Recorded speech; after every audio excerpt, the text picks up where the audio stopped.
Olá, senhoras e senhores. Primeiramente, quero desejar a todos uma boa tarde. Prazer, quero me apresentar. Esse que vos fala é o deus Saturno, mais conhecido como Senhor do Tempo, né? Senhor da fertilidade, Senhor da disciplina, Senhor da ordem, Senhor do caos, Senhor da lei, Senhor da regra, Senhor da sabedoria, Senhor da fertilidade, Senhor da disciplina, né? E também conhecido como Satanás, como Satã, como Diabo, como antiga serpente, certo? E todas essas figuras, senhoras e senhores, elas são representadas por mim como figuras, como arquétipos, como figuras simbólicas apenas. Calma que os deuses não existem, os demônios não existem, não existe nada disso. São apenas arquétipos, apenas símbolos dos quais eu estou usando, né? Porque carregam um significado simbológico, né? Saturno, porque lida com a jurisdição, lida com a lei, com o compromisso, com a regra, com o contrato, né? E Satanás, porque me coloco como a oposição ao regime de Yahvé, no sentido de que eu sou contra o regime de Yahvé, contra a lei dos céus, contra o reino dos céus, as leis dos céus, as leis de Moisés, o regime de Yahvé, que Jesus defende, Jesus Cristo, portanto sou contra Jesus, contra Salomão, contra rei Davi, Moisés, Abraão, todos eles, certo? Que pertencem a essa vertente de Yahvé, certo? E por que eu digo isso, senhoras e senhores? Porque hoje eu quero fazer o papel que os fariseus fazem, né? E qual eram os papéis que os fariseus faziam, do qual Jesus não gostava? Era o de poder interpretar a lei, certo? Então, era isso que os fariseus faziam. Os fariseus interpretavam a lei, né? Então, os fariseus sempre estiveram acima da lei nesse sentido. Por quê? Porque os fariseus eram obrigados a entender como a sociedade se comportava, através do comportamento da sociedade, aplicar as leis que eram seguíveis, que eram sustentáveis, né? Que eram plausíveis de ser seguidas, né? Esse era o papel dos fariseus, né? Interpretar a lei e aplicar a lei, né? A partir da interpretação, fazer a aplicação da lei. E nesse sentido, senhoras e senhores, os fariseus são tão importantes como o Supremo Tribunal Federal que nós temos hoje, do qual eu também digo que está acima da lei, está acima da Constituição, justamente por quê? Porque tem toda a competência para interpretar. Então, como cidadão que defende essa hierarquia, né, de Supremo Tribunal, portanto, a lei suprema, a autoridade suprema do país, eu defendo que ele esteja acima da lei. Justamente por quê? Porque ele deve, né, ter informações, né, a respeito dos seus filhos, no caso eu, que tem que contribuir, né, com o meu dever de filho em informar os meus pais, portanto a Suprema Corte, de como está o funcionamento aqui fora. Se alguma regra, alguma lei está dando para ser seguida, se ela está sendo uma lei adaptável ou não, se ela está sendo uma lei que está sendo como ser seguida ou não, certo? Se ela está sendo uma lei praticável ou não. Eu devo passar essas informações para os meus pais, para que meus pais, Supremo Tribunal, então, fariseus, como se fosse na época de Jesus, possam então fazer uma interpretação da lei, ver de que forma essa lei pode ser aplicada, se pode ou não pode ser aplicada, porque ele deve fazer uma leitura da realidade, né? Para que não haja um caos, porque você tentar colocar uma lei impraticável na sociedade, você gera um caos para todos. Então, aplicar as leis que são, no mínimo, razoáveis, né? É claro que tem leis que são absolutas, como não matar, não roubar, enfim. Mas leis, assim, que geram discórdia na sociedade, que são leis bobas, como, por exemplo, o ato de fumar maconha, né? Por exemplo. Né? Então, o Supremo Tribunal Federal, eu gosto de falar da importância dele, que ele é tão importante nos dias de hoje, para a hierarquia, para se manter a hierarquia da sociedade, a ordem social, as leis, os direitos sociais, né, de todas as pessoas, como na época de Jesus era os fariseus, certo?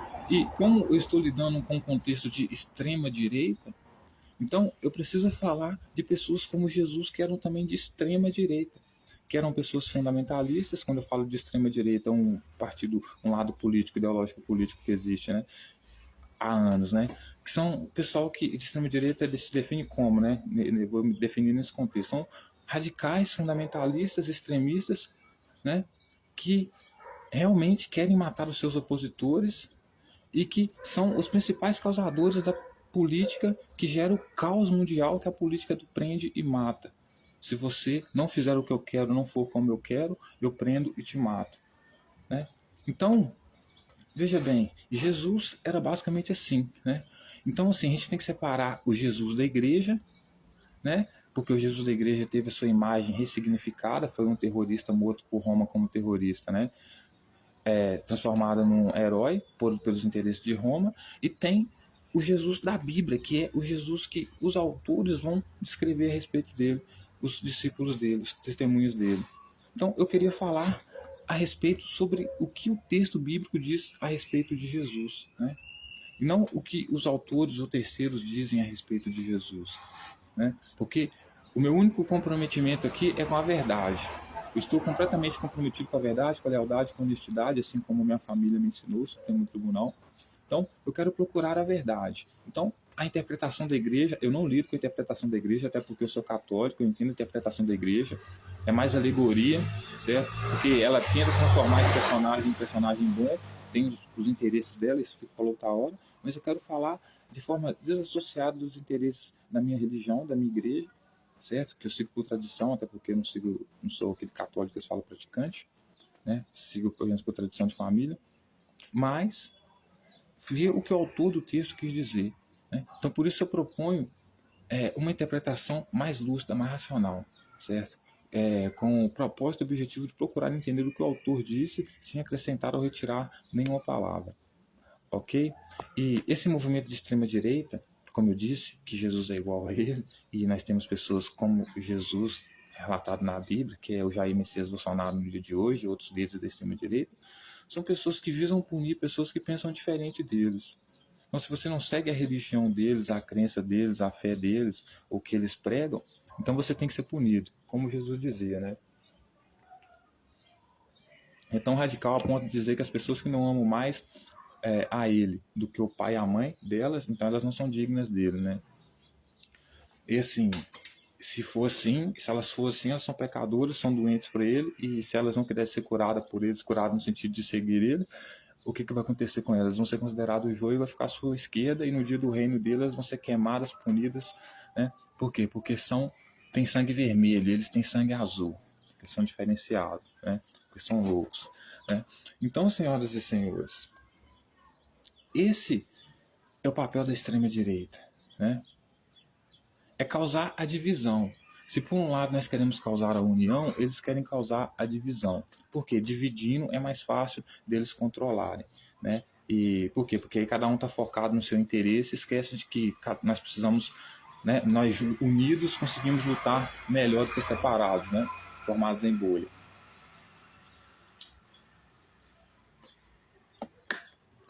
E por que eu digo isso? Porque a nossa sociedade, senhoras e senhores, ela não é o que nós temos como sociedade, hierarquia social, não é diferente da hierarquia mundial. Veja bem, se você tem uma sociedade, certo? E dentro dessa sociedade, você tem a extrema-direita, e a extrema-direita usa muito da religião, Deus mandou, Deus me colocou nesse cargo, faz o que faz, justificando, né, usando Deus como justificativa, Deus mandou, Deus quis, guerra santa, certo? O que você vai criar? Você vai criar uma sociedade com capitalismo. O capitalismo, por sua vez, vai gerar um certo tipo de competição injusta, porque tem pessoas que não vão conseguir competir, né, com você. Através do capitalismo vai gerar um feudalismo. Por que o feudalismo? Porque ninguém vai conseguir competir com os grandes monopólios que o próprio capitalismo vai gerar como resultado. Esse feudalismo vai gerar numa sociedade dominada por pessoas ricas. Então não vai ser uma hierarquia justa, certo? E quando você forma essa sociedade aí, você forma uma sociedade feudalista por quê? Porque os banqueiros mandam, porque eles são donos do dinheiro, eles são os mais ricos. E aí você vai ter o que dentro da sociedade? Desigualdade. E a desigualdade, ela gera o quê? Fome, desespero, pobreza. E o que que isso gera? Isso gera movimentos revolucionários que se tornam depois facções criminosas que vão lutar contra o Estado. Por exemplo, o Comando Vermelho, Falange Vermelho, que surgiu justamente contra esse regime que o capitalismo gerou, que depois veio resultar no regime feudalista de ricos no poder, né? Que o quê? Que são os banqueiros, que vai gerar essas facções que morrem de fome, sabem que esses caras são os que têm, que são o criador desses problemas, vão atacar esse pessoal, né? Que estão no Estado, então destruindo a hierarquia errada, que não é o Estado, é quem está dominando o Estado, certo? E o que que isso acontece, senhoras e senhores? Porque veja que o grupo, né, esse grupo Falange Vermelho lá, o que ele fazia? Ele atacava, sequestrava banqueiros, né? Por quê? Porque eles têm todo o poder, eles que dominam a economia, né? Num regime capitalismo que gera o feudalismo que eu falei aqui. Então, quando você gera esses grupos, você acaba tendo muita violência, porque os que não têm nada vão acabar atacando os que têm muito para poder sobreviver. E isso não é diferente no cenário mundial. No cenário mundial, se você tem um mundo capitalista, você vai ter países desenvolvidos que não vão acompanhar esse regime capitalista no mundo, certo? Que por sua vez vai ficar mais pobre, certo? E depois vai ter que atacar essa economia feudalista que domina o mundo. Fazendo o quê? Com que as guerras, então, nunca deixem de existir. Mas nós, por sua vez, por sermos iluministas, por sermos a esquerda de Jesus, aquele que ele quer condenar no fogo, queimar as bruxas, porque é isso que a extrema-direita faz, nós queremos trazer o socialismo, junto com a equidade. Então, todas as melhoras que vierem para o mundo, no sentido de que as pessoas se igualem, não de que sejam miseráveis todas, mas que sejam todas muito bem de vida econômica em todos os sentidos, a gente precisa criar um governo mundial. Somente um governo mundial, com a ajuda de outros países, a gente consegue fazer com que esses regimes, esses países hoje que são menos desenvolvidos, consigam acompanhar esses regimes capitalistas, feudalistas que hoje dominam o mundo. Só assim. Porque aí a gente se junta e faz com que a nossa ajuda em conjunto, em sociedade, né, num colegiado mundial, né, possa então ajudar esses países a pelo menos estarem no mesmo nível que nós, em certo sentido, né? Então fazer com que as guerras, né, e a fome, e o desespero, que muitas das vezes é o que gera a guerra, o medo, possa então libertar essas pessoas.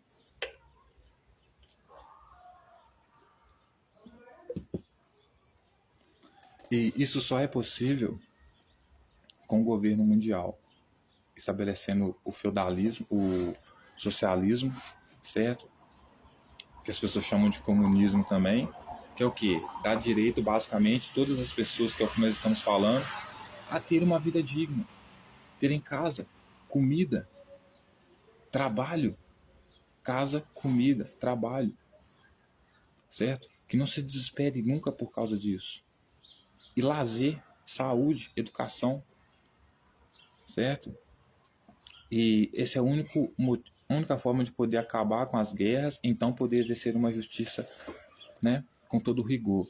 Porque aí, se nós dermos todas as condições, né, que esse governo mundial consegue trazer, inclusive através do BRICS, né, para o mundo, né, essa igualdade, essa equidade, para todas as pessoas terem acesso a tudo, né, isso vai diminuir as guerras, né, os comportamentos inaceitáveis e justamente vai tornar mais prático ainda a nossa punição, né, contra aqueles que realmente já nascem com gênero pervertido, com genética pervertida, no sentido de serem maus mesmo, fazerem coisas más mesmo, certo? Provocarem dores nos outros, por saberem que os outros estão sentindo dor através dos seus comportamentos, certo?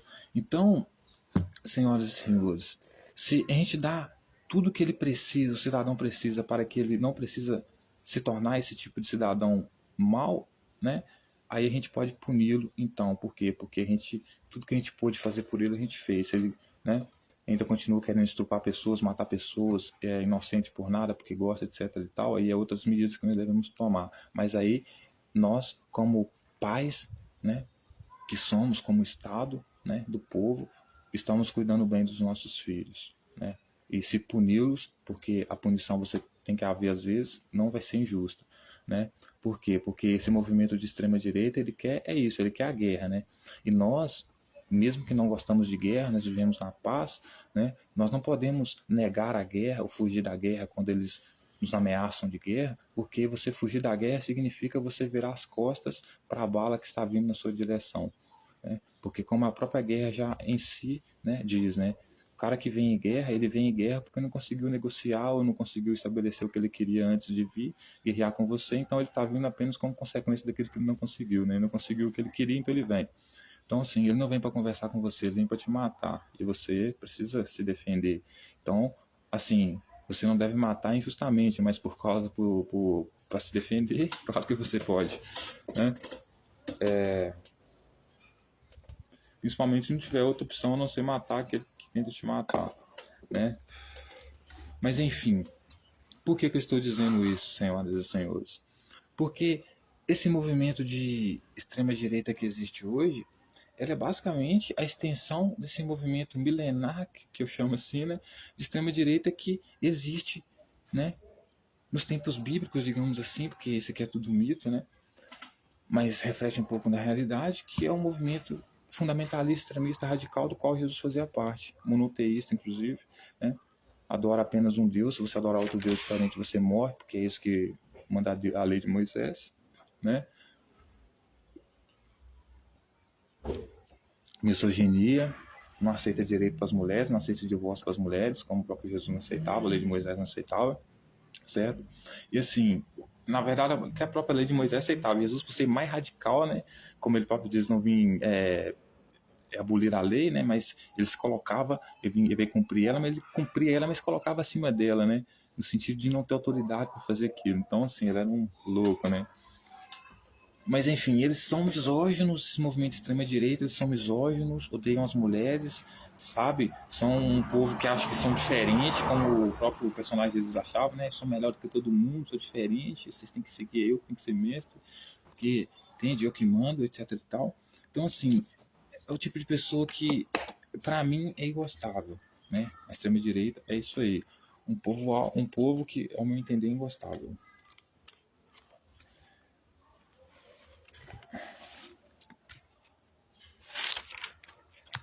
E hoje, senhoras e senhores, eu quero então convidar as senhoras e senhores para darmos continuidade, né,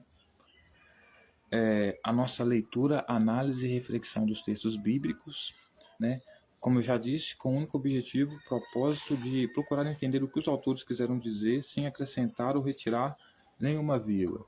Então, por isso, nós separamos a interpretação da igreja, que é uma interpretação que ressignifica a imagem de Jesus no herói, né, para o que o texto realmente diz, certo? Porque vai ser uma análise objetiva que a gente vai fazer aqui. A gente vai analisar o objeto, uma análise mais científica, mais crítica, mais racional, certo? E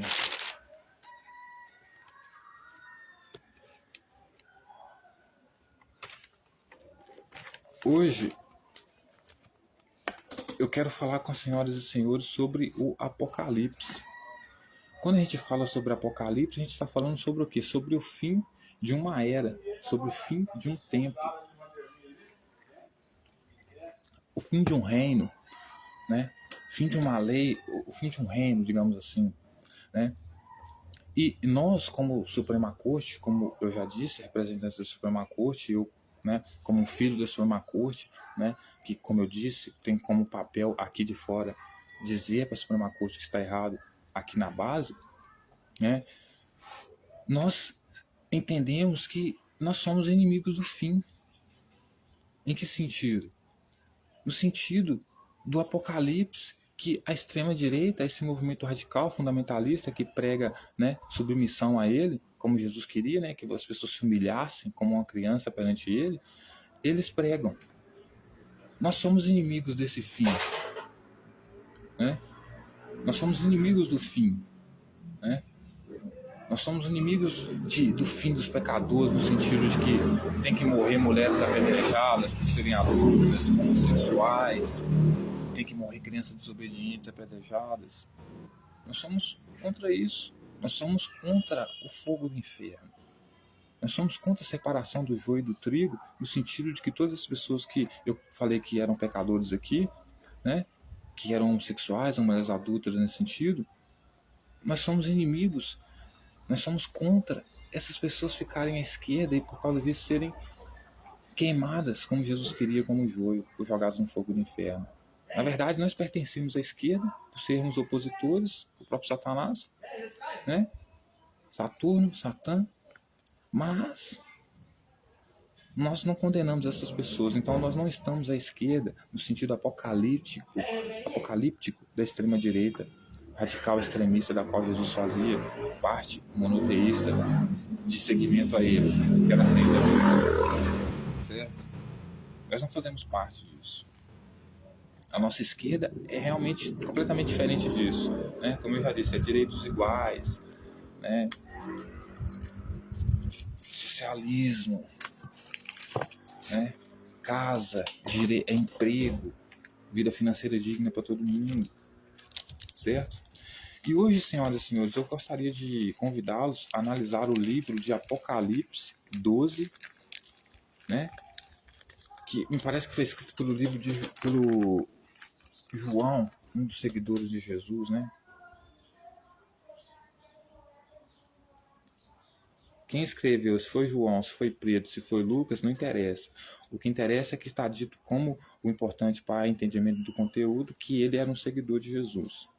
E hoje eu quero convidá-los, enquanto eu vou enrolando um cigarrinho aqui, a analisar o capítulo 12 de João, de Apocalipse, que vai dizer a respeito da mulher e o dragão. Então a gente sabe que é um livro muito cheio de metáforas, e por esse motivo a gente vai ler, né, procurando prestar bastante atenção no que essa metáfora quer dizer, então, né? Aí o texto vai continuar dizendo assim, lembrando que isso tudo era para a época dele, tá?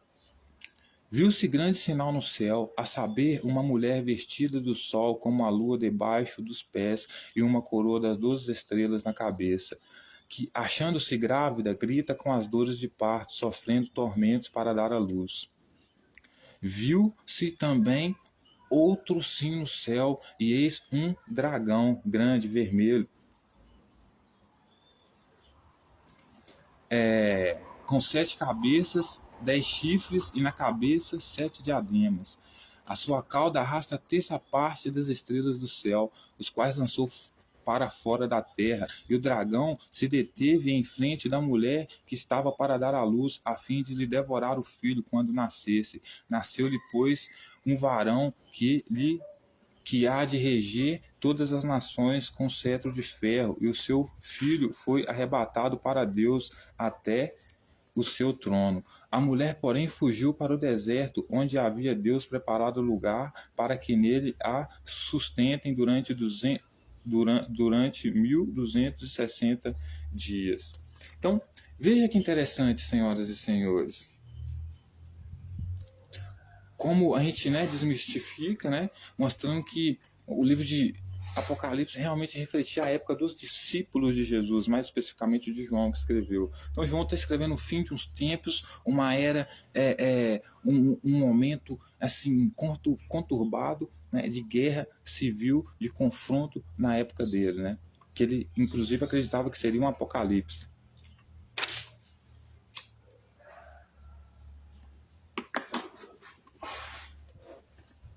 Então vamos refletir a respeito do texto.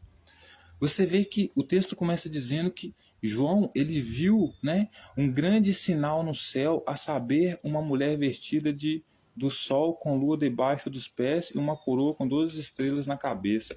Quem que é essa mulher que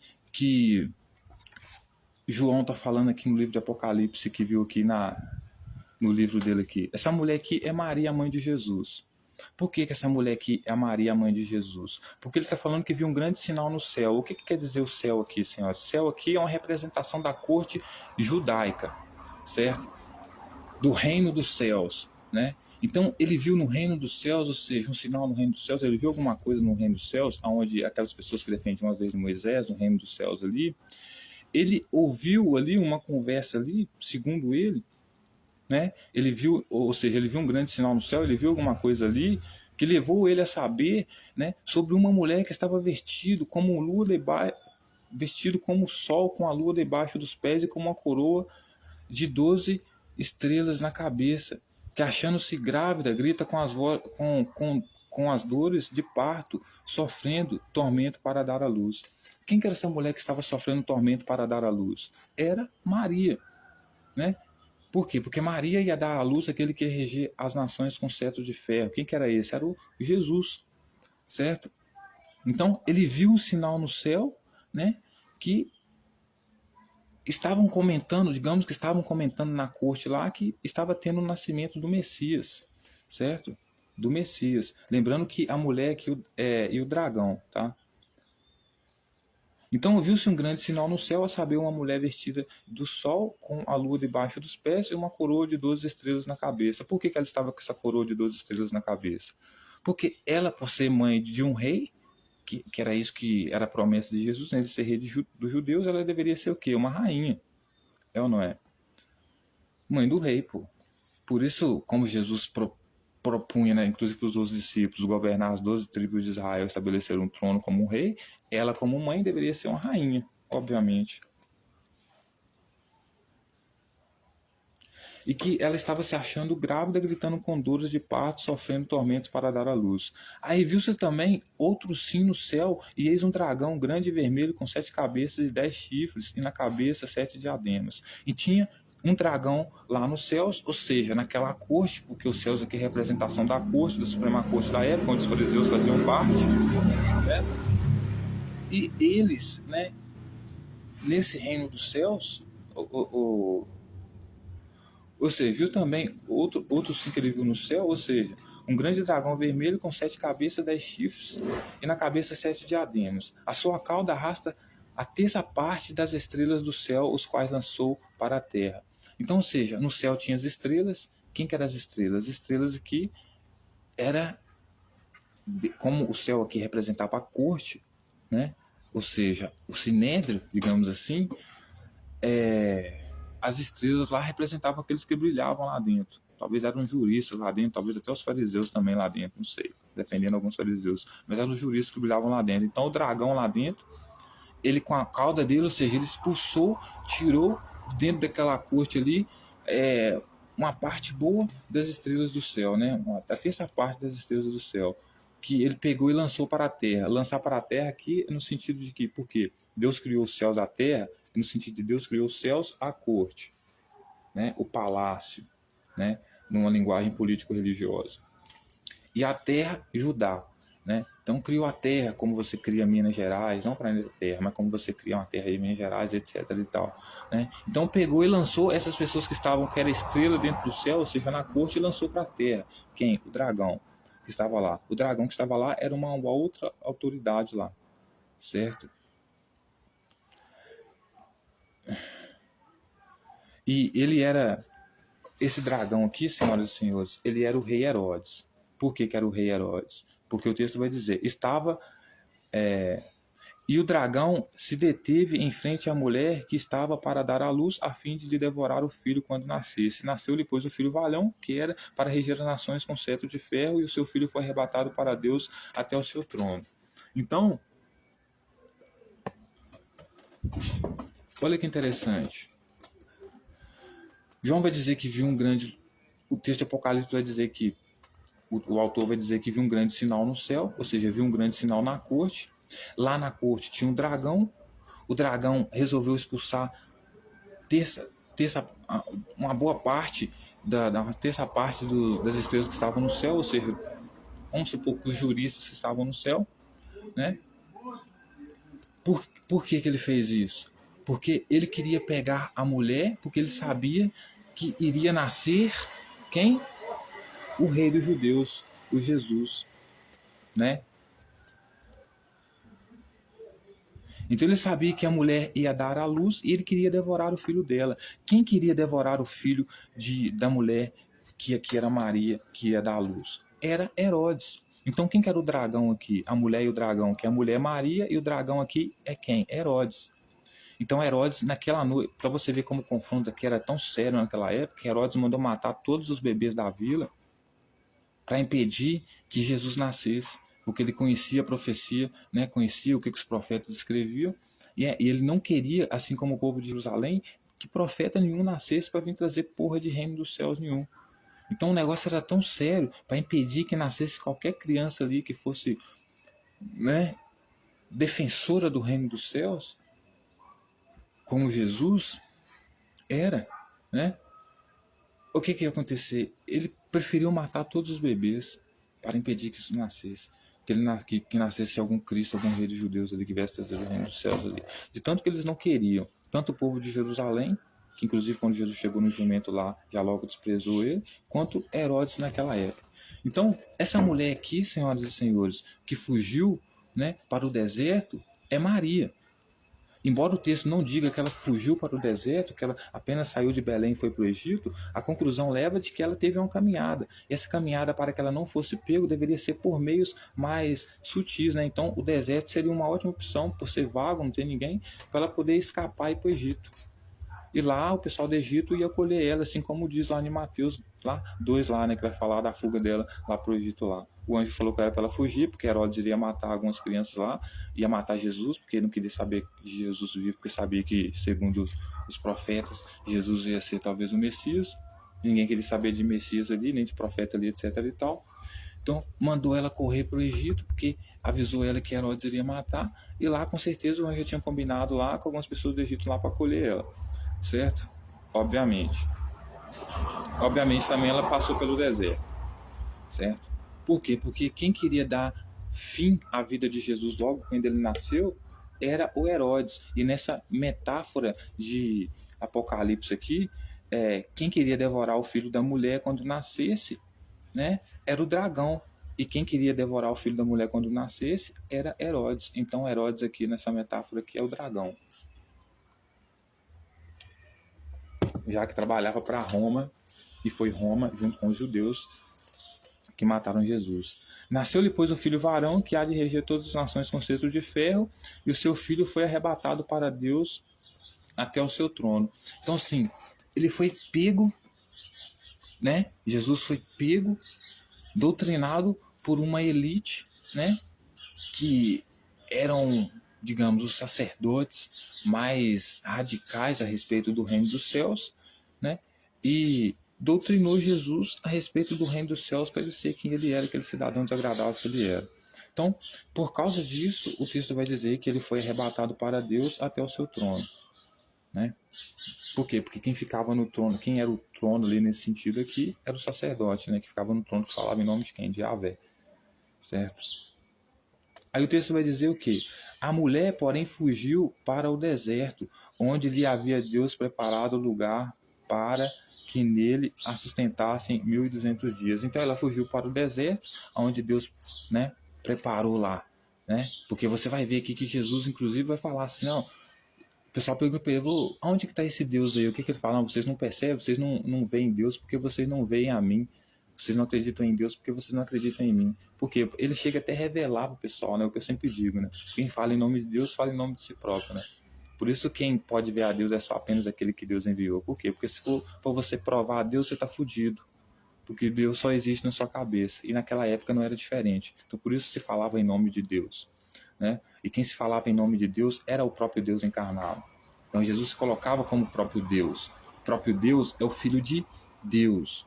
O Filho de Deus é o rei. Só que para ter o rei tem que ter um imperador. Então o próprio imperador é o Deus, né? E Jesus não tinha nenhum imperador que o defendesse para colocá-lo como rei, como Herodes tinha nesse sentido. Então ele não tinha um Deus válido nesse sentido político, religioso, certo? Então ele foi arrebatado no sentido de foi pego para o trono de Deus.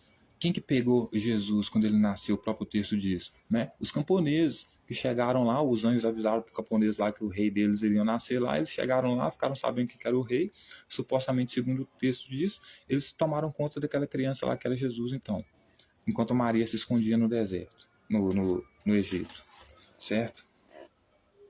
Porque Herodes queria matar ela. Maria pega, se esconde no deserto.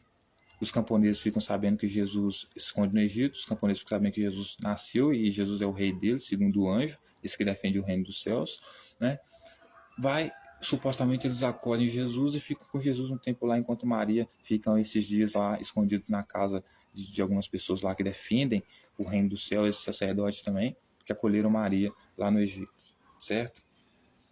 Aí o texto vai continuar dizendo, eu estou dizendo isso só para você ver como o Apocalipse que João está dizendo que era para a época dele.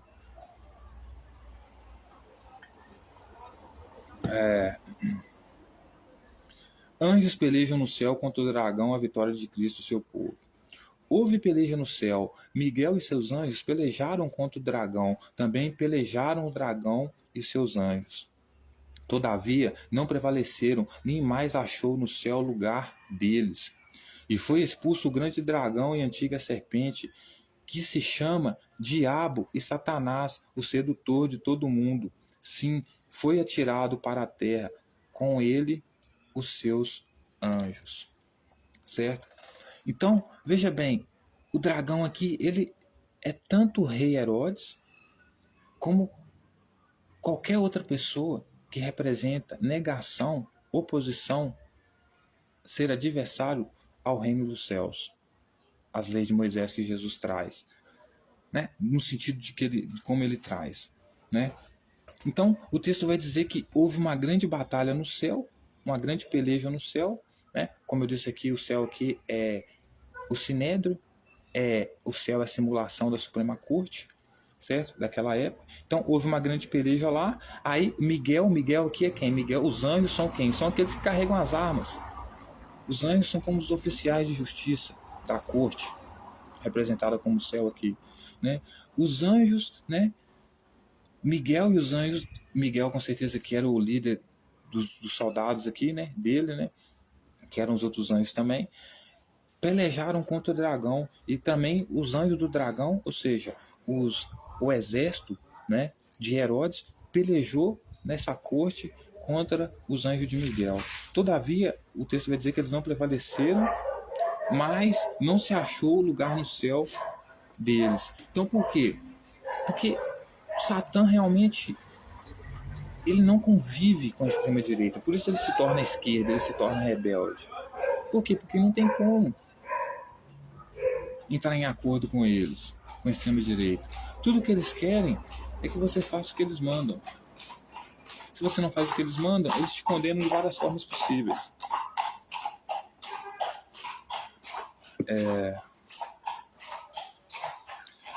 Aí o que vai dizer? Vai dizer que ele foi expulso, o grande dragão, a antiga serpente, como eu já disse, eu fui expulso do céu. Por que eu fui expulso do céu?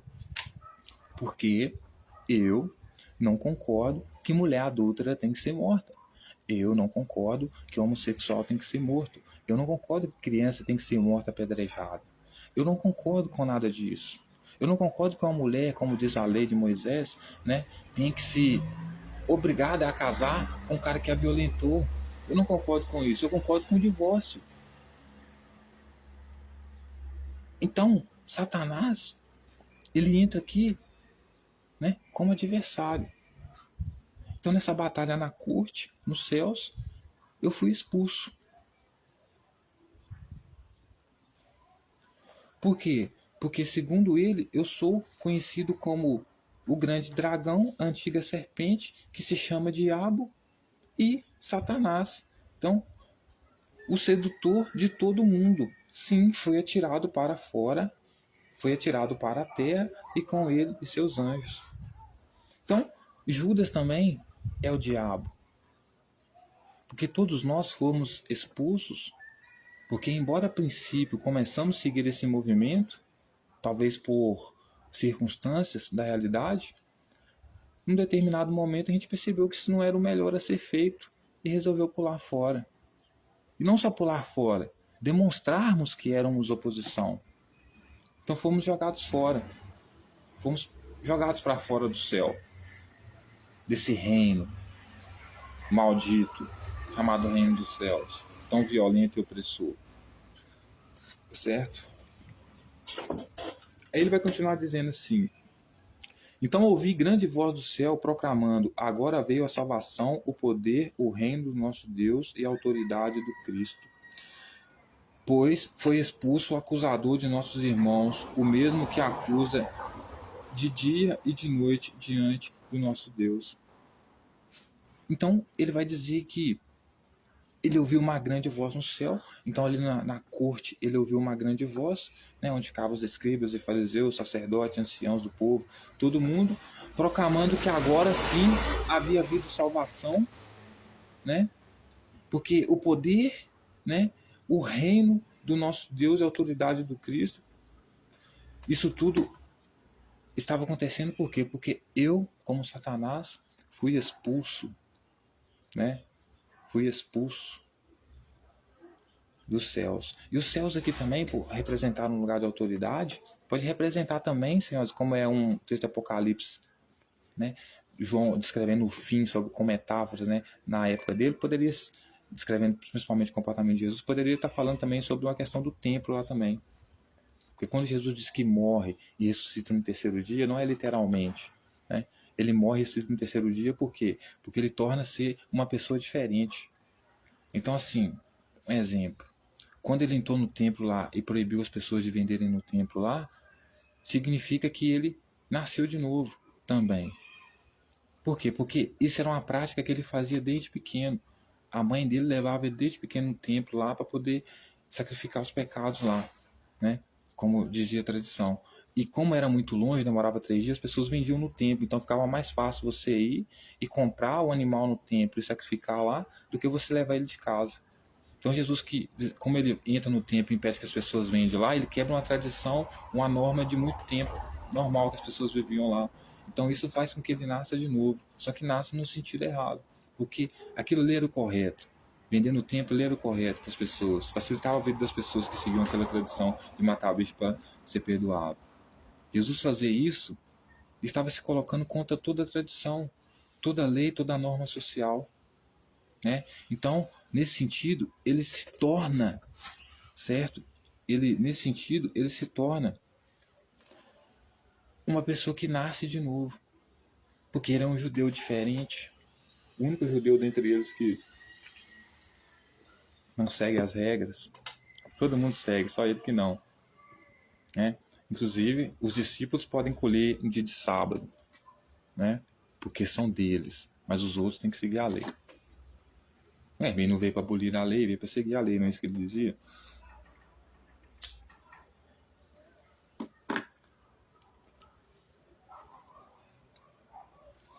Então ele ouviu, então ouvi grande voz no céu proclamando: agora veio a salvação, o poder do reino do nosso Deus.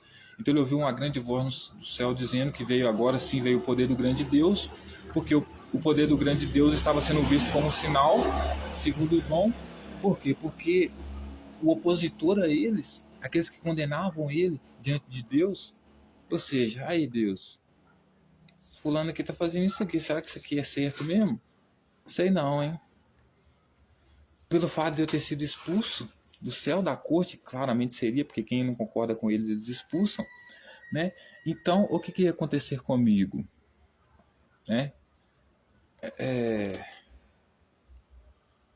O fato de eu ter sido expulso, isso comprovava que agora o reino dos céus iria acontecer, que era o que eles esperavam, a turma de Jesus, como João, principalmente. Aí ele vai dizer: eles, pois, o venceram por causa do sangue do Cordeiro e por causa da palavra do testemunho que deram, e mesmo em face da morte, não amaram a sua própria vida.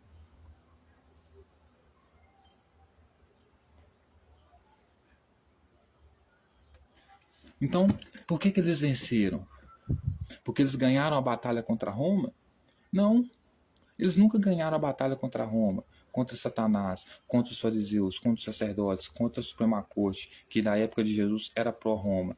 Por isso não matava homossexual e nem matava mulher adulta. Tanto que não matou a mulher adulta quando perguntaram para Jesus. Jesus que só não condenou ela porque eles não condenavam, mas a princípio ele condenou, porque ele mandou atirar a primeira pedra quem não tinha pecado.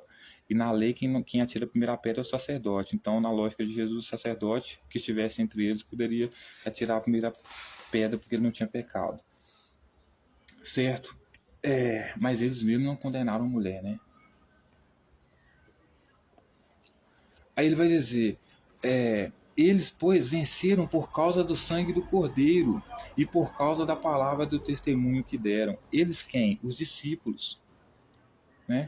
Venceram por causa do Cordeiro. Houve uma grande batalha nos céus, na corte, que era quando que aconteceu essa batalha na corte, né? Foi quando Jesus foi julgado, né? E eles venceram porque Jesus morreu, né?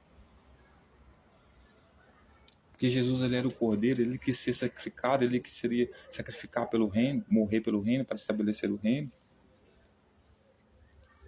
Então ele morreu, eles venceram por causa do sangue do Jesus deles. Então, por causa que o Jesus deles teve o sangue derramado, morreu, eles venceram, ou seja, não é uma vitória isso, né? E por causa da palavra do testemunho que deram. Quem deu testemunho? Eles, os discípulos. E mesmo em face da morte, não amaram a própria vida. Então, ou seja, eles não amaram a própria vida, eles morreram. Eles estavam à face da morte. Por quê? Porque Satanás iria julgá-los. Satanás aqui, Pilatos, fariseus, sacerdote, o povo, tanto Jesus quanto os dele, né? Por isso João está dizendo, Apocalipse aqui é referência à época dele, o que estava acontecendo com Jesus. Isso aqui é Apocalipse, certo? E os discípulos que apoiavam Jesus, segundo João que ele está descrevendo aqui, é que eles venceram por quê? Porque Jesus derramou o sangue dele por causa deles, ou seja, em vez dos discípulos terem morrido por sacrificar Jesus por defender Jesus morreu, né? Então, ou seja, o fato de Jesus ter morrido na frente ficou como se tivesse morrido no lugar deles, né? Mas o que foi só a princípio, porque depois todos morreram também, né? Mas eles achavam que tinham vencido por causa do sangue do Cordeiro e por causa que eles tinham negado a própria vida como o próprio Jesus morreu, mandou. Então, assim, é um tipo de vitória que sem sentido. A sua vitória, você venceu porque você não amou a sua própria vida? Essa é a sua vitória? Porque uma pessoa que seguia Jesus e o que Jesus mandava não tinha amor próprio. Porque Jesus basicamente estava convocando aquelas pessoas a um suicídio ao chamá-las para defender o reino dos céus, lutar contra Roma. Porque nem os escribas, nem os fariseus, nem os sacerdotes lidavam com a lei da forma radical e fundamentalista como Jesus queria, ou propunha, ou como o próprio Yahvé queria. Até porque adoravam outros deuses. Então aquela lei lá de mata a pessoa apedrejada que chama você para seguir a outros deuses, eles não faziam. Né? Por quê? Porque adoravam outros deuses. O que é uma hipocrisia, né? Porque Jesus, por defender a lei, dizia que se alguém defendia que, como dizia a lei, que se alguém chamasse ele para seguir um Deus diferente, ele deveria matar essa pessoa apedrejada, porque isso manda a lei. Mas se ele chama alguma pessoa para seguir uma religião diferente da dele, né? Aí, mas se ele, quer dizer, chama essa pessoa para seguir uma outra religião diferente da dele, aí essa pessoa não pode matar ele. Ou seja, é uma lei estranha, né? Por isso tem que ter os intérpretes da lei, para saber se essa lei se aplica ou não, se ela é conveniente ou não. Então, por isso os intérpretes da lei, os fariseus, têm que estar acima da lei, mas de forma legítima, não como Jesus se colocava, simplesmente se autodominava, né? Rei, o cara, né? Aí vai dizer assim, por isso festejais, ó céus, e vós que neles habitais, ai da terra e do mar, pois o diabo desceu até vós cheio de grande cólera, sabendo que tão pouco tempo resta. Então, João vai terminar dizendo, senhoras e senhores, que é para eles festejarem os céus, ou seja, a corte, né? E todos que habitavam na corte, então, ou seja, fariseus, escribas, eram para eles festejarem, né?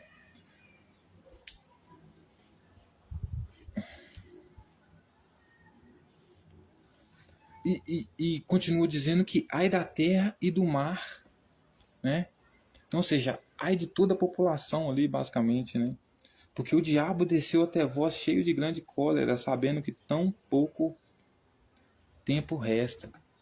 Então, ou seja, o diabo desceu para a terra para castigar todos aqueles que defendiam o reino dos céus.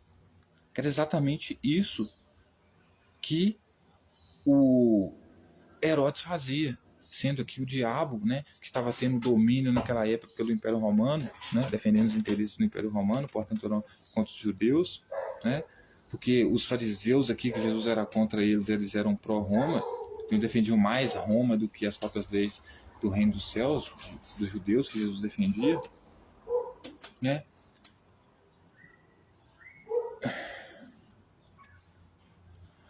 Aí o texto vai continuar dizendo assim, ó: o dragão persegue a mulher. Quando, pois, o dragão se viu atirado para a terra, perseguiu a mulher que dera à luz ao filho varão. Então, quando, pois, o dragão se viu atirado para a terra, então, quando o dragão foi expulso do céu, né? Por quê? Porque ele era opositor, né? E aqui o dragão aqui pode ter sido Herodes também, mas não só Herodes, mas todos aqueles que eram opositores. Quando eles foram expulsos da corte, né, que defendia essa lei de Moisés, ele perseguiu a mulher que dera à luz o filho varão, e foram dadas à mulher 2 asas da grande águia para que voasse até o deserto, ao seu lugar, aonde é sustentado durante um tempo, tempos e metade de um tempo, fora da vista da serpente. Então, ou seja, Herodes, que representa aqui o diabo, a oposição, né, e a serpente também, queria pegar Maria de qualquer jeito, né?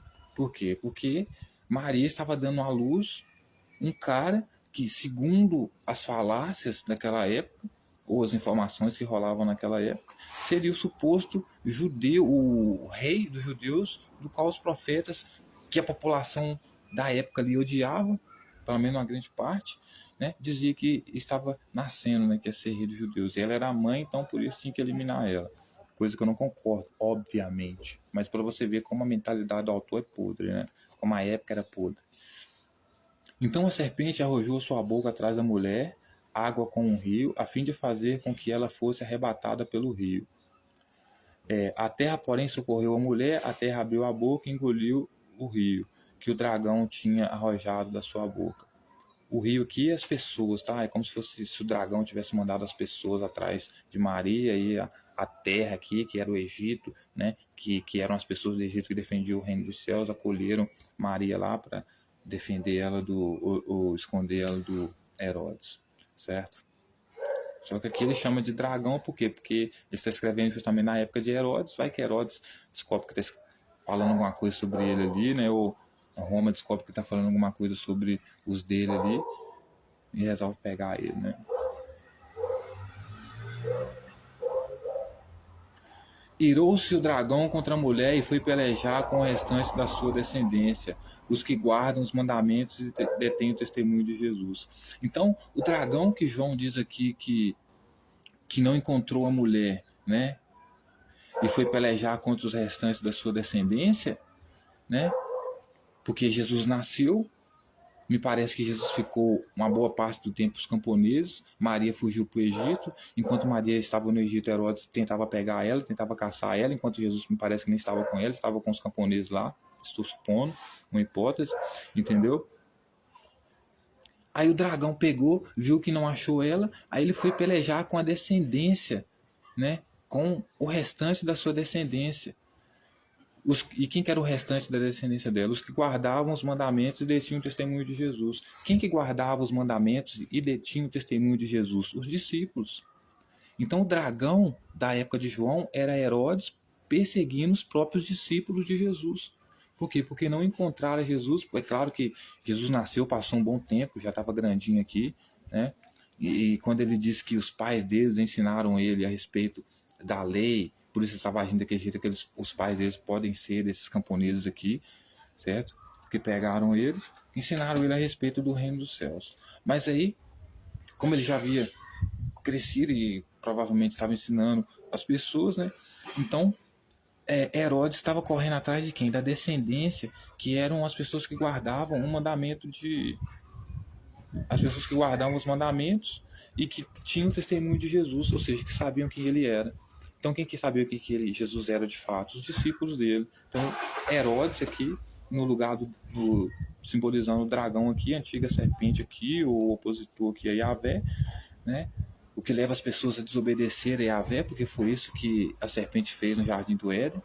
É isso que nós fazemos. Nós fazemos você questionar: será que isso aí realmente é bom para você? Aí você percebe que não é. Então você, se alguém te ensinou que não é bom escolher saber sobre o bem e sobre o mal, nós somos o que te ensina que você tem que saber o que é bom para você e o que é mal para você, que você tem autonomia para decidir isso, certo? E se pôs em pé sobre o mar, e se pôs em pé sobre a areia do mar. Quem se pôs em pé sobre a areia do mar? O dragão Herodes.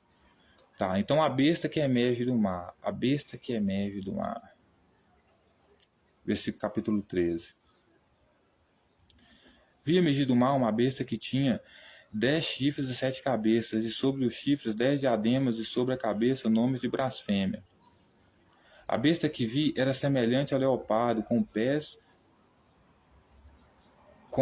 como de urso e boca como boca de leão. E deu-lhe o dragão o seu poder e o seu trono e grande autoridade. Vi uma das suas cabeças como golpeada de morte, mas essa ferida mortal foi curada, e toda a terra se maravilhou segundo a besta.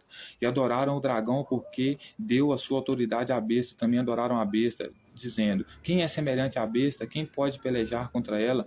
Foi-lhe dada uma boca que proferia arrogâncias e blasfêmias, autoridades para agir 42 meses, e abriu a sua boca em blasfêmia contra Deus para lhe difamar o nome e difamar o tabernáculo, a saber, os que habitam no céu. Foi-lhe dado também que pelejasse contra os santos e os vencesse. Deu-lhes ainda autoridades sobre cada tribo, povo, língua e nação, e adorá-lo-ão todos os que habitam sobre a terra, naqueles cujos nomes foram escritos nos livros da vida e do Cordeiro, que foi morto desde a fundação do mundo. Se alguém tem ouvidos, ouça. Se alguém leva para cativeiro vai. Se alguém matar a espada, é necessário que seja morto a espada. Aqui está a perseverança e a fidelidade dos santos. Então, veja bem, porque aqui é muito interessante o que João está dizendo aqui, né? João vai dizer então que Herodes aqui, ele chamando Herodes aqui de besta, Herodes era uma besta. Ele vai dizer que viu emergir uma besta que tinha 10 chifres e 7 cabeças, sobre os chifres 10 diademas, e sobre a cabeça nomes de blasfêmia. Então, quem que tinha sobre a cabeça nome de blasfêmia, senhoras e senhores? Quem tinha sobre a cabeça o nome de blasfêmia, sabe quem que era? Jesus. Quando Jesus foi morto, quando Jesus foi julgado no céu, na Suprema Corte da época, dos fariseus que eram pró-Roma, pró-Império Romano e fora Reino dos Céus, né? Que Jesus era contra eles. Eles, quando condenaram Jesus, os fariseus, os escribas, os sacerdotes, todos eles, quando condenaram Jesus, eles condenaram Jesus colocando na sua cabeça uma coroa de espinho com uma placa de quê? É rei dos judeus. Esse blasfemou. Jesus era... Por quê? Porque eles não acreditavam que Jesus era rei dos judeus. Jesus dizer que era rei dos judeus era uma blasfêmia contra o imperador romano, inclusive. Porque, como eu disse, filho de Deus é o rei. Se filho de Deus é o rei, ou seja, Deus que coloca ele lá, e na política, a gente sabe que nas normas, né, monárquicas, o imperador manda mais, então Deus só pode ser o imperador, Deus que coloca o rei. Deus coloca o rei, e o rei, portanto, é filho de Deus, filho do imperador. Jesus não tinha nenhum imperador que elegeu ele como rei dos judeus. Então, por isso ele foi condenado à blasfêmia. Então, essa besta aqui, a qual João está se referindo, que surge do mar, vi emergir do mar uma besta, e emergir do mar aqui, Senhor, não é sair da água, é sair do povo. Ele viu emergir do povo. Ele viu emergir do povo uma besta que tinha na sua cabeça o nome de blasfêmia. Quem que era essa besta que surgiu do povo? Jesus.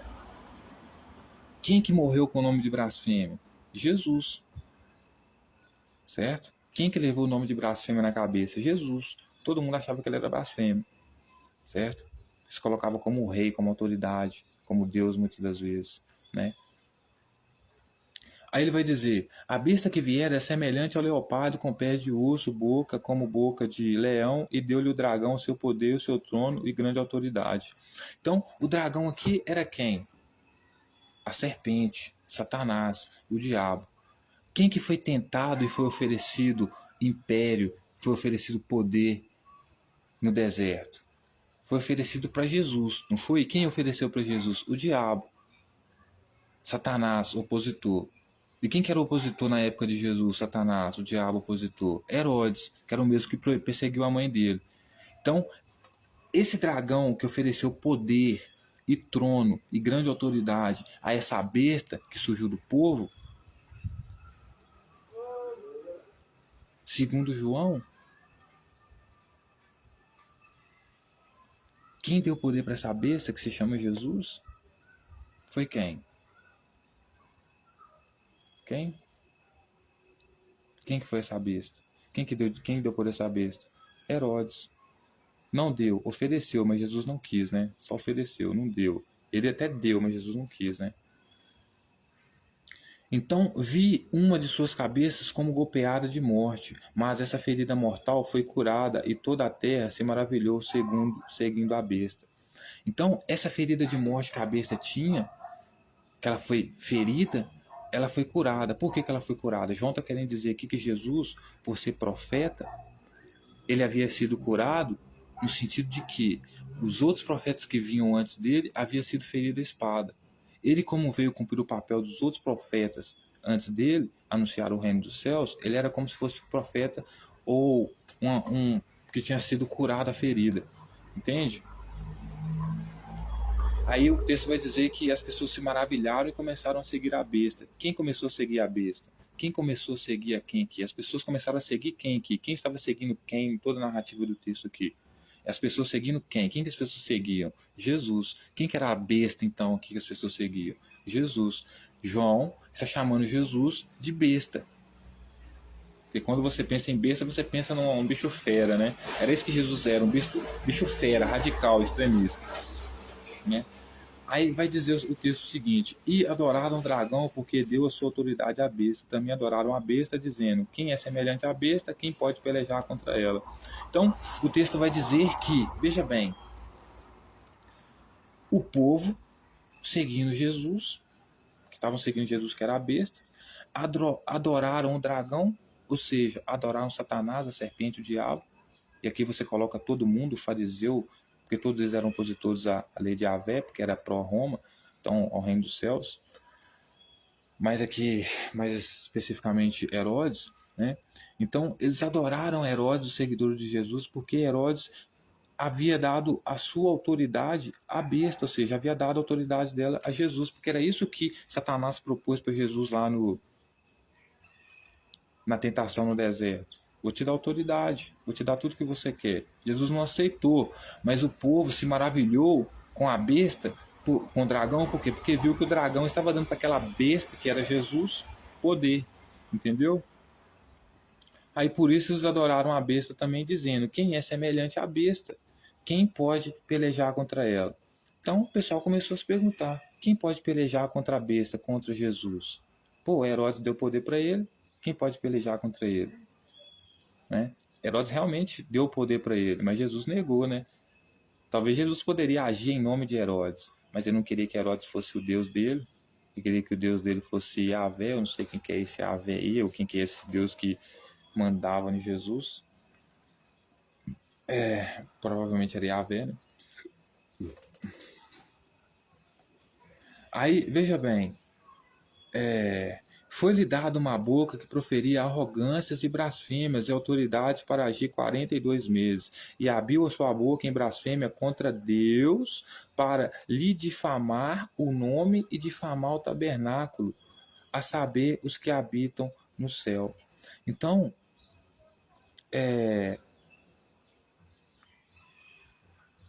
o texto vai dizer que foi dado, né, uma boca que proferia arrogâncias e blasfêmia. Era isso que Jesus proferia, arrogância e blasfêmia. Porque toda vez que os judeus ouviam Jesus falar, eles entendiam Jesus, viam Jesus como um blasfemador, né, com uma pessoa arrogante, né? E abriu sua boca em blasfêmia contra Deus. E aqui ele fala Deus, aqui pode ser qualquer Deus, né? Para difamar o nome, difamar tabernáculo e saber a quem habitam no céu. O céu que, como eu disse, é a representação da corte dos judeus. Quem participava da corte dos judeus aqui? Os fariseus, os sacerdotes. E Jesus era contra quem? Falava mal de quem? Dos escribas, dos sacerdotes e dos judeus. Então, é como se João estivesse dizendo que Herodes tivesse dado para Jesus, né, poder para Jesus justamente falar blasfêmia contra o Deus desses fariseus, desse sacerdote, né, falar mal contra eles. Porque lembra bem que o povo de Jerusalém não adorava apenas Yahvé, eles adoravam outros deuses também, certo? Então Jesus fazia blasfêmia aqui contra o Deus deles. Por isso Jesus, né, era condenado, foi condenado como blasfemador também, tá? Foi-lhe dado também que pelejasse contra os santos e os vencesse. Deu-lhes ainda autoridade sobre cada tribo, povo, língua e nação. Então, olha só, foi-lhe dado também também que pelejasse contra os santos. Quem que eram os santos aqui? Né? Eram os escribas e fariseus no contexto de João aqui, por quê? Porque os santos aqui eram aqueles que após a invasão romana estavam salvos. Santos aqui são salvos. Então tem os santos salvos da parte de Jesus e os santos salvos da parte de Roma. Santos salvos da parte de Roma aqui são os fariseus, escribas, sacerdotes que após a invasão de Roma aderiram a Roma. Então eles são salvos para Roma, por Roma. Então Jesus foi dado poder para ele detonar com eles, porque Jesus aqui era a besta, né? E os vencesse. Deu-lhes ainda autoridade sobre cada tribo, povo e nação, né? E adorá-lo adorá-la-ão todos os que habitam sobre a terra, aqueles cujos nomes não foram escritos no livro da vida do Cordeiro, que foi morto, desde a fundação do mundo. Então, deu-lhes ainda autoridade sobre cada tribo, era isso que Jesus vivia espalhando, autoridade sobre cada tribo, dizia que os discípulos dele também iam ter autoridade sobre cada tribo, língua e nação, e adorá-la-ão todos os que habitam sobre a terra, aqueles cujos nomes não foram escritos no livro da vida do Cordeiro que foi morto, porque era isso que Jesus dizia, né? Que ia salvar alguns que estivessem escritos no livro da vida dele. Mas como o autor está se referindo aqui a ele, então ele recebeu o poder não só para interagir com aqueles que ele considerava salvos, escritos no livro dele, contra os outros também, né, que não eram considerados salvos por ele, que não estavam escritos no livro dele desde a fundação do mundo. Porque quem estava escrito nesse livro desde a fundação do mundo, né, era aqueles que apoiavam o reino dos céus. E quando esse reino dos céus fosse acontecer, porque era isso que os profetas escreviam para as pessoas irem acreditando, né, quando esse reino dos céus acontecesse, né, ele iria salvar aquelas pessoas, né, que desde a fundação desse mundo, ou seja, desde a criação do reino dos céus, apoiavam o reino dos céus, né? Mas o Cordeiro aqui foi dado poder para ele, não só para, né, absolver essas pessoas, mas as outras também nesse sentido, né? Por isso que ele lidava com, queria não só apenas judeus, mas outras nações, né? Queria governar tudo, né? Se alguém tem ouvido os outros, se alguém leva para cativeiro vai. Se alguém matar a espada, é necessário que seja morto a espada. Aqui está a perseverança e a fidelidade dos santos. Então ele vai dizer assim: vocês que têm ouvido, ouçam. Vocês que têm ouvido, ouçam, tá? Porque a fidelidade dos santos, a perseverança, na fidelidade dos santos, ou seja, daqueles que são salvos, né? Segundo João, ela está em levar para cativeiro todos aqueles que foram para cativeiro. Então, ou seja, todos aqueles que na Babilônia foram para cativeiro, os santos, a qual João se refere aqui, eles vão levar essas pessoas para cativeiro também, que levaram os deles para cativeiro, certo? E aqueles que foram mortos à espada também vão ser mortos à espada, né? Então, assim, Jesus basicamente seria morto à espada, né? Porque também traria a espada, né?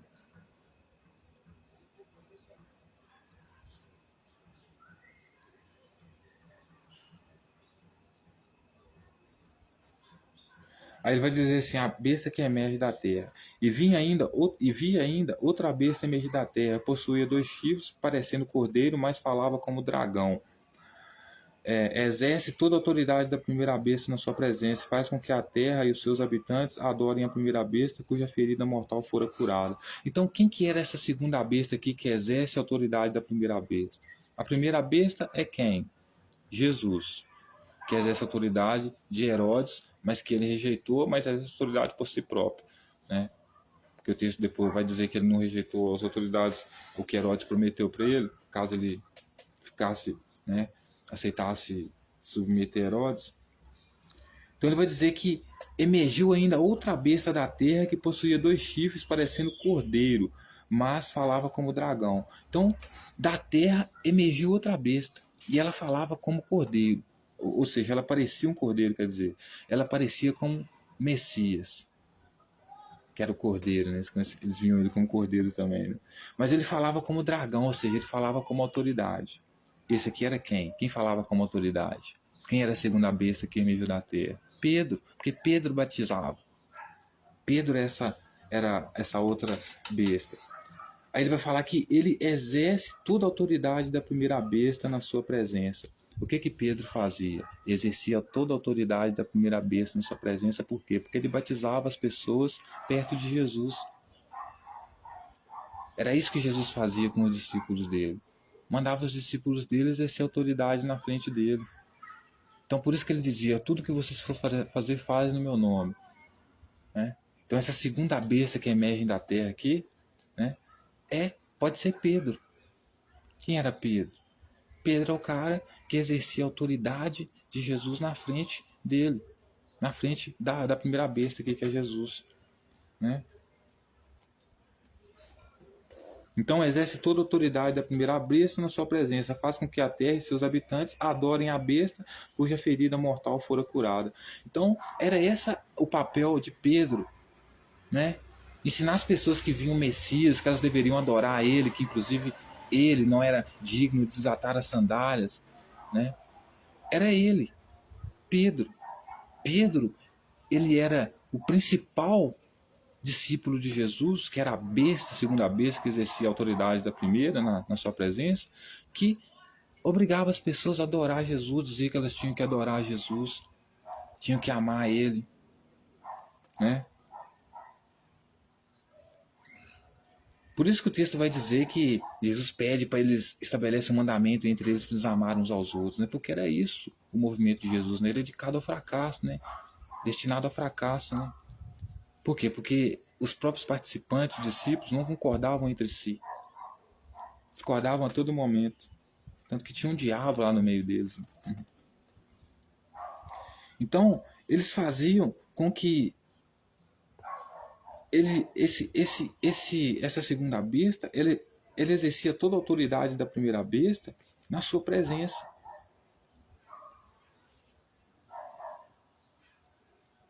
Então, ou seja, toda a autoridade que Jesus supostamente iria exercer, Pedro também exercia.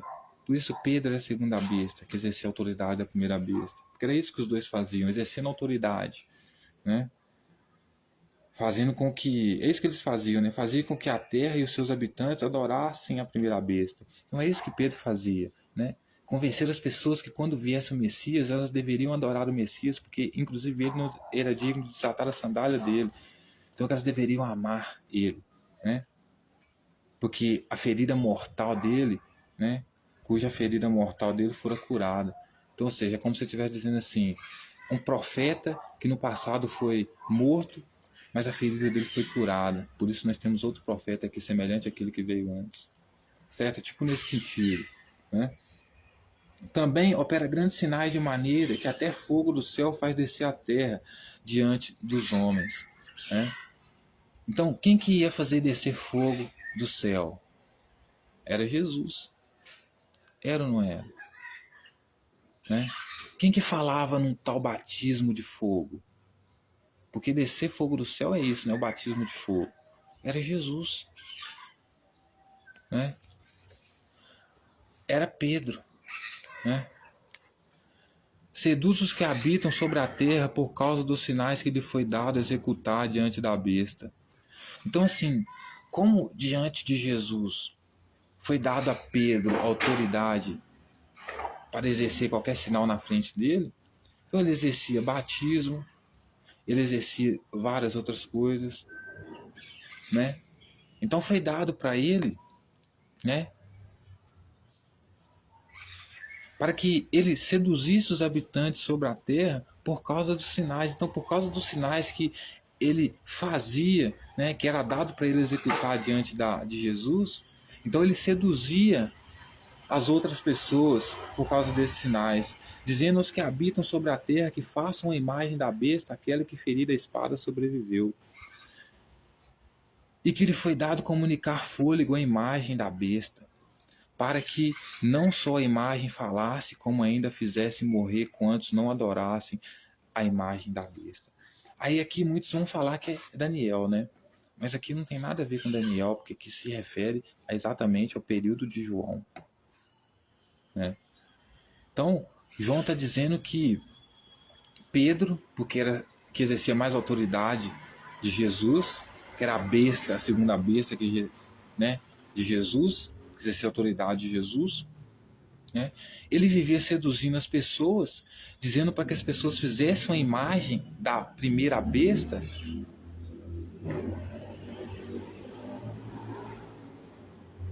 dizendo que não é que fazem uma imagem, porque aqui eles falam que é a imagem da besta, né? Mas o texto meu aqui não fala isso. Então eles, né, essa besta, né, esse Pedro, diziam os que habitavam sobre a terra que façam uma imagem à besta, aquela que ferida a espada sobreviveu. Então, para que eles fizessem uma imagem a Jesus, né? Façam uma imagem a Jesus.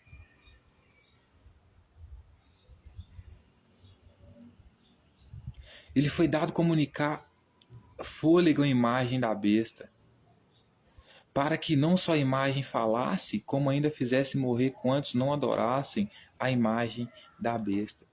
Então, foi dado fôlego à imagem, não no sentido que a imagem falou, né?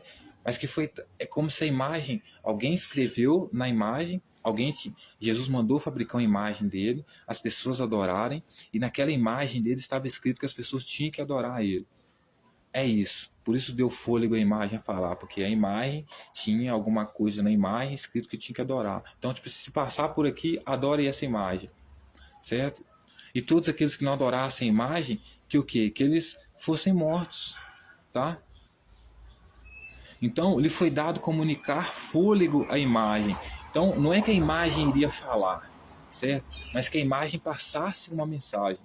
E qual que era a mensagem que a imagem dessa besta, que nós sabemos aqui que é Jesus, que queria todo o amor, né? Que era tão autoritário que se você amasse sua mãe e seu pai mais do que ele, você não era digno dele. Então imagina uma pessoa que exige esse tipo de amor tóxico, se ela não vai querer que você faça imagens dela para ficar adorando o dia inteiro, né? Então ele queria basicamente que fizesse a imagem dele, né? Como tem a da cruz hoje, para as pessoas adorarem. Entende? E aqueles que não adorassem aquela imagem dele, seria morto. Então lhe foi dado comunicar fôlego à imagem da besta, para que não só a imagem falasse, como ainda fizesse morrer quantos não adorassem a imagem da besta. Então a imagem da besta é a imagem que falava, não no sentido que abria a boca para falar. Tem gente que coloca inteligência artificial aqui, gente, como é que pode, né? O pessoal da época nem imaginava isso, né? Mas enfim. Então, como assim a imagem Como assim foi dado fôlego à imagem da besta para que não só a imagem falasse, como ainda fizesse morrer quantos não adorassem a imagem da besta? O que o texto está querendo dizer? Quando ele diz que foi dado a imagem, né, o poder de falar, né, que todos fossem mortos, que não adorassem aquela imagem, é no sentido de que aquela imagem estaria estabelecida no trono de Jesus, que é o que Jesus pretendia, e aqueles que passassem perto do trono dele e não adorassem aquela imagem, essas pessoas, então, seriam mortas. Por quê? Porque aquela própria imagem já tinha como a sua descrição, por isso ela falava, que aqueles que não adorassem ela deveriam ser mortos. Então você passava e tinha uma imagem de Jesus gigantesca lá dizendo assim: se você passar aqui e não adorar essa imagem, você será morto. E por isso a imagem ganha forma, ela ganha poder de falar, certo? Lembre-se que ele fala por metáforas, porque ele não quer que todas as pessoas compreendam, né? Porque ele vive num período onde Roma pode pegar ele, né? Então a todos os pequenos, os grandes, os ricos, os pobres, os livres e os escravos, faz que lhes seja dada certa marca sobre a mão direita e sobre a fronte, para que ninguém possa comprar ou vender, senão aquele que tem a marca ou nome da besta, ou o número do seu nome. Aqui está a sabedoria. Aquele que tem entendimento, calcule o número da besta, pois é o número de homem. Ora, esse número é 666. O que João está querendo dizer, senhoras e senhores?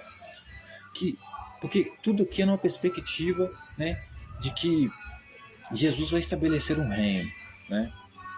Então João está falando uma visão aqui, né? Não é que ele viu isso, né? Visão é como se fosse uma imaginação, entendeu? Do que algo que foi dito para ele.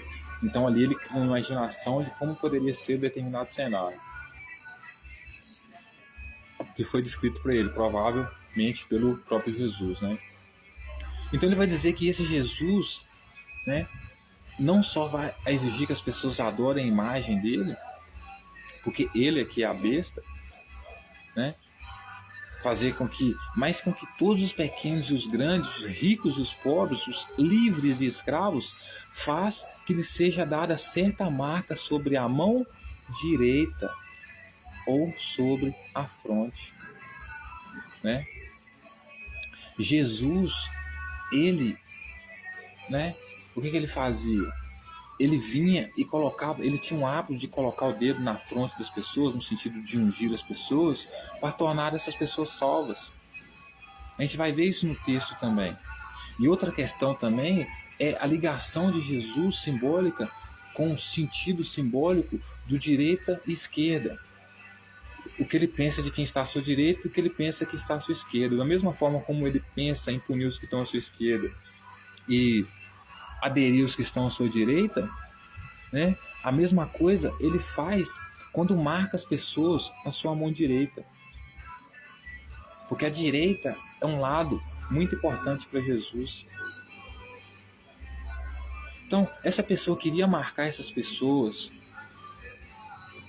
ia dar a essas pessoas certa marca na mão direita, era o próprio Jesus, senhoras e senhores. Por quê? Porque eles iriam ser como se fossem escolhidos dele, propriedades dele. Aqueles que viessem a ele, como ele mesmo diz, seriam dele, porque o pai dele deu para ele. Pai é meu ovo, né? Mas seriam dele como propriedade dele. Por isso são chamados de ovelhas. O que você faz com sua ovelha? Você marca. O que você faz com seu gado? Você marca ele no sentido de pastor.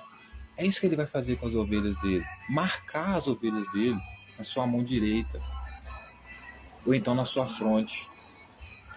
Para que ninguém possa comprar ou vender, senão aquele que tem a marca ou o nome da besta, ou o número do seu nome. Que é exatamente o que Jesus dizia. Quando ele trazesse o reino, aqueles que aderissem o reino dele não iria ter fome e nem sede, que aceitassem ele. Por que não iria ter fome e nem sede? Por quê?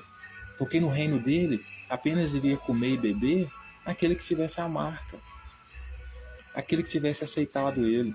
Então aceitar ele faz desde ter a marca, certo?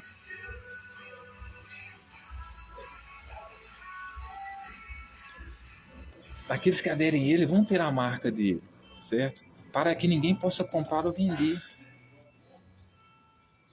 Então, por isso que ele fala, né, que aqueles que não seguirem ele estão condenados à morte. Porque quando ele estabelecer o reino, aqueles que não seguem ele vão morrer de fome. Certo? Isso na época dele. Ainda bem que Roma cortou as asinhas dele, né? Então, para que ninguém possa comprar ou vender, senão aquele que tem a marca. Então, quando Jesus estabelecesse o reino dele, ainda bem que não conseguiu, você ia receber uma marca. A marca do Cordeiro, né? Posso chamar assim. Né? E por isso que... Por quê? Porque você tinha que estar extremamente vinculado a ele. Tudo que você fosse fazer tinha que ser no nome dele. Porque você é uma propriedade dele. E por você ser uma propriedade dele, você tem a marca dele. E qual que é a marca dele? 666. Por que tanto 6, Tchelão? Porque Deus construiu o reino dos céus em 6 dias. Ao 7º ele descansou. Mas o trabalho de construção foi aos 6 dias. O de descanso não conta, porque é descanso. Certo? Aqui está a sabedoria. Aquele que tem entendimento, calcule da besta, pois é o número do homem. Ora, esse número é 666.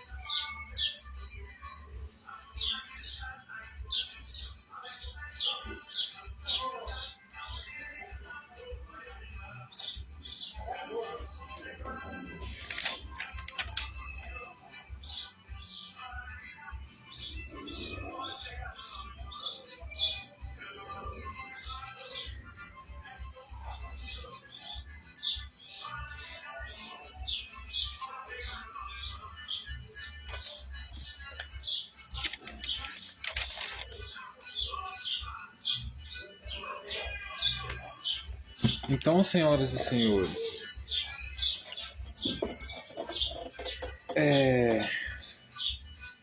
Cristo era o cara que iria colocar uma marca nas pessoas para decidir quem iria comer, quem iria poder comprar ou vender. Tanto que era ele, que ele foi o primeiro a impedir as pessoas de comprar e vender no templo. Aqueles que não tivessem a marca dele, e a marca dele não necessariamente, senhoras e senhores, é uma marca na mão, mas a marca dele no sentido de ser ovelha dele, não poderiam comprar e vender se não tivessem a marca dele. Que foi exatamente o que ele fez no templo. Ele entrou no templo, expulsou as pessoas de lá, dizendo que elas não poderiam vender lá, certo? Porque ali era a casa do pai dele. Mas os discípulos, eu tenho certeza que ele deixaria vender lá. Sabe por quê? Porque a própria lei disse que não poderia catar gaveta no sábado. E ele dizia que defendia a lei para matar a mulher adulta. Né? Mas quando era na questão do sábado, ele, sabe o que ele disse? Que era o Senhor do sábado, ele estava acima do sábado. Então, ou seja, como ele queria dominar o templo de Jerusalém, entrou lá e expulsou todos que negavam, porque as pessoas que vendiam lá e ele expulsou de lá, dizendo que elas não poderiam vender lá, eram todas pessoas que nem conheciam ele, nem sabiam da existência dele. Diz que elas não poderiam vender e comprar lá. Por que elas não poderiam vender e nem comprar lá? Porque ali era a casa do pai dele. E na casa do pai dele só frequenta quem aceitou ele. Quem largou pai e mãe para seguir ele. E quem largou pai e mãe para seguir ele, esse tem a marca dele. E esse vai poder comprar e vender no templo. Porque o lugar que ele iria, a casa do pai dele que ele iria, não era para dentro do corpo das pessoas, era para o templo. A casa do pai dele é o templo. Por isso que ele diz, né? Aqui é a casa do meu pai. Então, não é que para os templos de hoje, Jesus vai voltar, né? E aqueles que não aceitarem ele vão receber uma marca e não vão poder comprar e vender. Não, nada de explodir de hoje. Tudo para a época dele. Quando as pessoas não puderam comprar e nem vender, se não tivessem a marca dele. Quando ele entrou no templo, expulsou todo mundo de lá, não deixou ninguém vender lá, porque ali era a casa do pai dele. E a casa do pai dele, como ele mesmo disse, era prometido: na casa do pai há muitas moradas para vocês. Ou seja, a casa do pai era o templo, ele convidava várias pessoas para morar no templo, lugar que não era dele, expulsando as pessoas que já vendiam lá, porque elas não tinham a marca, não seguiam ele, mas aqueles que seguiam ele poderiam comprar e vender lá, porque tinham a marca. Então esse era o Jesus. Leis extremistas e radicais para os outros, mas para minha tropa não. Certo? Os escribas e fariseus, como uma suprema corte legítima, né, que sabe pesar as leis numa balança justa, considera que o cara, como diz a lei de Moisés, pode se circuncidar. Pode se circuncidar. Porque ele está fazendo, se estiver fazendo mal a ele mesmo. Não tem problemas éticos aqui.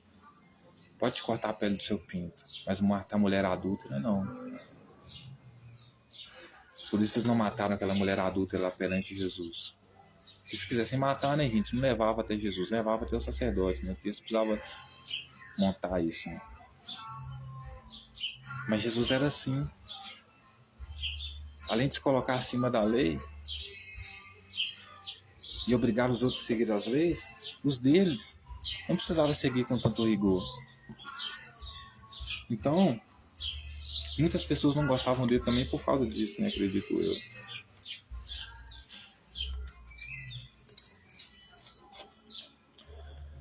Ai, por isso eu sempre digo, senhoras e senhores, a prisão de Jair Messias Bolsonaro para nós é questão de honra.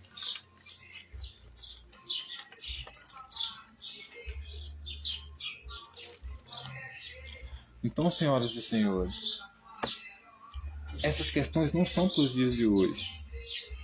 Jesus já impediu as pessoas de comprar e vender aquelas que não tivessem a marca, porque ele era que era a besta, segundo João. Isso foi quando? No tempo dele, quando ele entrou no templo e não permitiu que as pessoas vendessem lá. Isso aqui para o João era o Apocalipse. Por quê? Porque ele estava vindo romper com toda a tradição, com toda a ordem social que existia até então. Que inclusive ia muito bem. Por isso foi acusado de perverter a ordem, perverter os costumes. Porque no final das contas, ele era o falso profeta. Se alguém esperava o Messias, ele era o falso Messias. Né? Porque quem deveria o reconhecer e esperá-lo como rei, na verdade o rejeitou, porque não queria saber de rei, já estava satisfeito com o rei que tinha. Né? Mas ele, com todas as ameaças ainda, né? Mas enfim, como sempre, a extrema-direita sempre se dá mal, senhoras e senhores. Sempre se dá mal. Porque a política dela tende a ser fracassada. Né?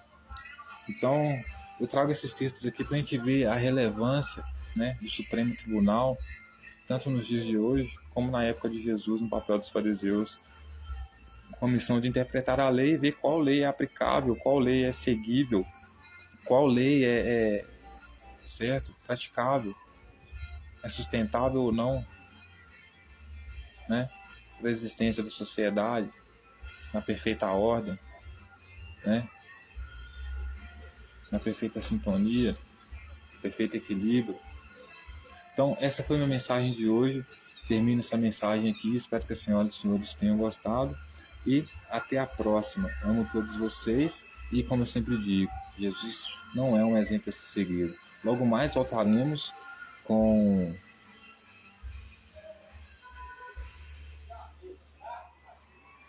o capítulo 14 de Apocalipse, mas vou terminar por aqui hoje. Tá? Até mais. Amo todos vocês. Tchauzinho.